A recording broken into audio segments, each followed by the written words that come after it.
දෙවියන් වහන්සේට ප්‍රශංසා වේවා. මම කතා කරන දේව බය කියන කාරණාව. මූලික කාරණාව දේව බය මනුෂ්‍යයට ඇති වෙන්න ඕනේ කොහොමද දකින්නේ අපි. බයිබලයේ කියනවා දේව බය දේව බය දේව බය දෙවියන් වහන්සේට බය වෙන්න කියනවා. මොනකටද බය වෙන්න ඕනේ දෙවියන් වහන්සේට? බය වෙන්න කාරණා ටිකක් තියෙනවා කියන්න. ඒවා දැක්කම බය හිතෙනවා.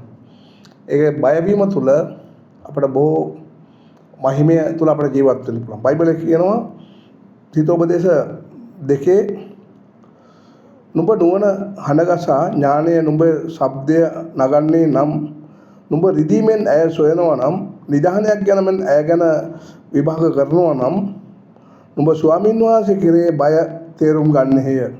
දෙවියන් වහන්සේ හැඳින ගන්නම පැමිණෙන්නේය. අපි දෙවියන් වහන්සේ ප්‍රාර්ථනා මුතු මැණික් හොයනවා වගේ නිධානයක් හොයනවා වගේ දෙවියන් වහන්සේ හොයන්න තියෙනවා. එහෙනම් දෙවියන් වහන්සේ නිධානේ මොනවද අපි හොයන්න තියෙන්නේ? දේව බය ඇති වෙන්න. දෙවියන් වහන්සේගේ මැවීම ගැන බලන්න. ඉර හඳ තාරකා ගස් කොළන් භූමිය විශ්වය පොළොව මේ සියලු දේ මනුෂ්‍යර කිසි අඩුවක් නැතුව සියල්ල සාදපු දෙවියන් වහන්සේ. උන්වහන්සේගේ විශාලත්වය අපි ඉරදියා බලන්න පුළුවන් අපිට කෙලින්. මහිමය කොච්චර උන්වහන්සේ ක්‍රියාවක්ද. උන්වහන්සේ මේ පොළොව මත ජීවන උෂ්ම දීලා තියෙනවා. ඔක්සිජන් ටික දීලා තියෙනවා. වැහි වලාකුළු ටික උන්වහන්සේ වනවා. උන්වහන්සේ විශාලත්වයේ මහිමය අද ඒව ක්‍රියාත්මක වෙනවා. තව දැනක් කියනවා බයිබලයේ යෝබ් 28 පරිච්ඡේදයේ 26 27 දක් කියනවා හුළඟ නිසිබට හදලා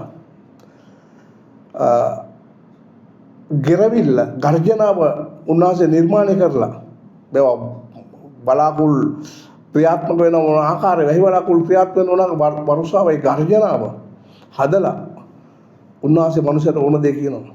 දෙවියන් වහන්සේට බය වීම තමයි ප්‍රඥාව. නුවණ නම් නරක දේ නපුරෙන් වැළකී සිටීම. ඉතින් නරක දේ වැළකී දේව බය අපිට ඒතකොට ඇති වෙන්න ඕනේ අපේ ජීවිතය තුළ. බයිබලයේ කියන ආකාරයට ලියවිල්ලේ කියන ආකාරයට මේ ලෝකේ පටන් යන අවසාන ගැන කතා කරන මේ සුද්ධ ලියවිල්ල පමණයි.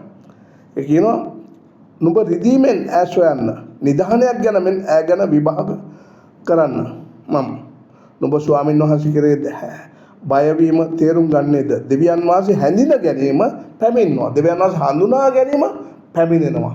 අපි දෙවියන් වහන්සේ ගැන විපරම් කරන්න ඕනේ බලන්න ඕනේ මේ කාරණා බලන විට දෙවියන් වහන්සේ හඳුනා ගන්න පුළුවන්. යන්න ග්‍රහ ලෝක තාරකා ටිකක් දිහා බලන්න. ඇරලා බලන්න. මේ සියලු කාරණා දිහා හොඳට විමසන්න.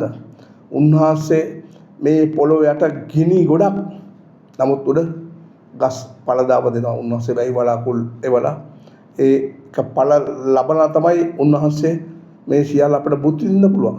මේ කෝටි 830ටම කැම දෙන්න දෙවියන් වහන්සේ සතා සිව්පාවට හැමෝටම ගහකොළට මේ හැම දෙම දේව මහිමය දෙවියන් වහන්සේට බය වීම තුලින් සියලු වැරදි වලින් අපි වළකිනවා. දේව බය නිසා.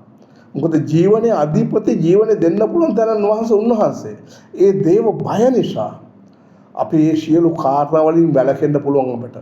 ඉතින් දෙවියන් වහන්සේ හඳුනා ගැනීම මනුෂ්‍යයා සතුයි. දෙවියන් වහන්සේ සියලු දේ දීලා තියෙන්නේ.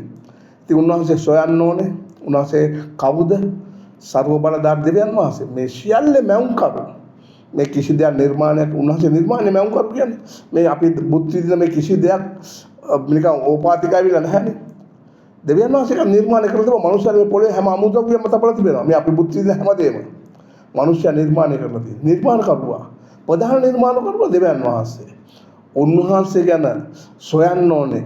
උන්වහන්සේ හඳුනා ගන්න දැනගන්න පැමිණෙනවා. මහිමේ අපිට පැමිණෙන උන්වහන්සේ හොයනකොට තමයි සම්භව වෙන්නේ. ඒක තමයි යේසුස් වහන්සේ කිව්වේ. සොයන්න සම්භව වේ. තට්ටු කරන දොරට ලැබේ. උන්වහන්සේ සොයන්න ඕනේ.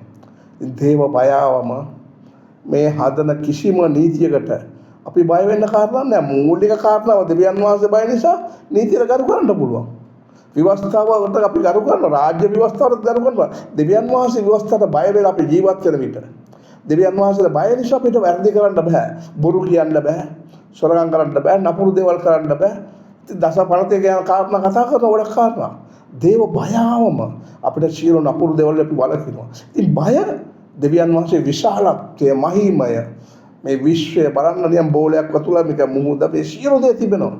ඔක්සිජන් ටික තියෙනවා මේ සියලු කාරණා එකින් එක විමසනකොට දෙවියන් වහන්සේගේ විශාලත්වය මහිමය දකින්න අපිට සිද්ධීමෙන් අයව සොයන විට දෙවියන් වහන්සේ අපිට සපයනවා. ඉල්ලන්න දෙනු ලැබේ. සොයන සම්මය උන්වහන්සේ සපයන දෙවිඳුන්. මහිමය හැවුම්කන් දෙන දෙවිඳුන් අපේ ඉසකේෂ් පවා ගැන තිබෙනවා. ඒ උන්වහන්සේ මහිමය. දේව බය මම දකින්නේ ආකාරය. ඉතින් බය වෙන්න කියනවා මම කල්පනා කරනවා. කල්පනා කරන දේව බය දකින්නේ මේ දේව වචනම කියනවා. බය වීම තේරුම් ගන්නේද දෙවියන් වහන්සේ හැඳින ගැනීම පැමිණෙන හඳුනා ගන්න පැමිණෙනවා. අපි බය වෙලා තේරුම් ගන්නකොට විශ්වයේ මහිමු දෙවිඳුන්ව තේරුම් ගන්නකොට උන්වහන්සේගේ ආත්මය අප තුළ ක්‍රියා කරන්න වෙනවා. බලය අපට තේරුම් ගන්න වෙනවා. බයිබලයේ කතා කරන යෝබ් පොතේ 28 වෙනි පද්‍යයේ උන්වහන්සේ සුළඟ නිසිබට හදලා ගර්ජනාව විදුලිය වැහි වලාකුළු ටික නිර්මාණය කරලා එවන විදුලිය වේග වර්ෂාව හුළඟත් එක්කලා එවන ක්‍රමය හදලා මනුස්සයට අවශ්‍ය මොකක්ද කියලා කියනවා. දෙවියන් වහන්සේට බය වීම ප්‍රඥාව. දෙවියන් වහන්සේට බය වීම ප්‍රඥාව කියනවා.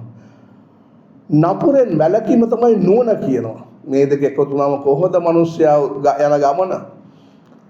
මනුෂ්‍යයාගේ ජීවිතයේ දියුණුව සමාදානයේ ප්‍රීතිය අහන්න බලන්න දෙවියන් වහන්සේලා බය ඉන්න මනුෂ්‍යයන් ඒක බොරුවක්වත් කියන්නේ නැහැ. ඒකේ ලාභයක් නැහැ. කොච්චර ලාභ වුණත් ඒකේ පාපයක් තියෙන්නේ වරද. හෘද සාක්ෂිය මරාගෙන කතා කරන කාරණාවක්. ඒකේ විරුද්ධකම් හෘද සාක්ෂිය මරාගෙන. පළවෙනි කාරණාව තමයි දොස් කියන එක. කාටවත් දොස් කියන්න එපා. ඒ නිසා දෝෂාරෝපණය නවත්තන්න ජීවිතේ. කාරණාවක් තියෙනවා පෙන්නලා දෙන්න මේකයි කාරණාව මම දොස් කියන්නේ නැහැ. ඇත්ත පෙන්නන්න දු දැනගන්න බෑනේ. කතා කරන දු කිසිදා තේරුම් ගන්න බෑනේ. දොස් කියන්න එපා. ඒක ශාපයක්. ඒ ශාපය අපිට මොකද අපේ හෘද සාක්ෂියම අපේ තියෙන ප්‍රකාශ කරන දේ වපුරන දේ අපි කපා ගන්නවා. ඉතින් ඒ නිසා දෙවියන් වහන්සේට බය වීම මේ සියලු නීති වලට යටත්ව ජීවත් වෙන්න පුළුවන් කාරණාවක් නෑ. ඒක අපිට බලපෑමක් වෙන්නේ නෑ. මොකද අපි පළවෙනි දෙවිඳුන්ට බය වීම නිසා මේ සියලු කාරණා වලින් නිදහස් වෙනවා. අපිට කරන්න තියෙන දේට උන්වහන්සේ ආශිර්වාද කරනවා. උන්වහන්සේගේ යසායා 29 ඉඳන් කියන පළවෙනි පදේ මේ 59 අත කොටලක්ක නැස්සස කම්බීරලක්වත් නැහැ. අපගේ අපරාධ නිසා වෙන් වෙලා ඉන්නේ. දෙවියන් වහන්සේ මුළු සිතින් විශ්වාස කරලා දෙවියන් වහන්සේ ගැලුම් කරු ලෙස පිළි අර ගන්නවා නම් උන්වහන්සේ කාරණා බොහෝ දකින්න පුළුවන් අපේ ජීවිතේ. බොහෝ සමාදානය බොහෝ ප්‍රීතිය දිනනවා. ඉතින් උන්වහන්සේ යහපත් දේ වචනය අපි කියන විට අපි නිදහස් කොට නිදහස් වෙනවා. පොළොවේදීම අපි දෙවියන් වහන්සේ විනිශ්චය ඉස්සෙල්ලා අපි නිදහස් වෙනවා. අපේ ජීවිතේ නිදහස් කරදරයක් නැතුව යන්න පුළුවන්. නිදහස් කොට නිදහස් වෙන්න දෙවියන් වහන්සේගේ අභිමුඛයේ අපට පුළුවන් නම් කොච්චර වාසනාවක්ද. මේක තමයි සුභාරංචිය. මේ සුභාරංචිය හොයන්න සභාවකට යන්න. ගිහලා දෙවියන් වහන්සේ කවුද කියලා හොයන්න. හොයනකොට දෙවියන් වහන්සේ හම්බ වෙනවා. සොයන්න සම්භව ඒ උන්වහන්සේගේ මහිමය. ප්‍රේමයේ දිවිඳුන්. ඉතින් දේව බය ප්‍රඥාව. නෝනන් නරකයෙන් වැළකී සිටීම. උන්වහන්සේ කාරණා සොයන්න ඕනේ. උන්වහන්සේ මහිමයේ දිවිඳුන්. ස්තුති. යේසු බීටයි කොට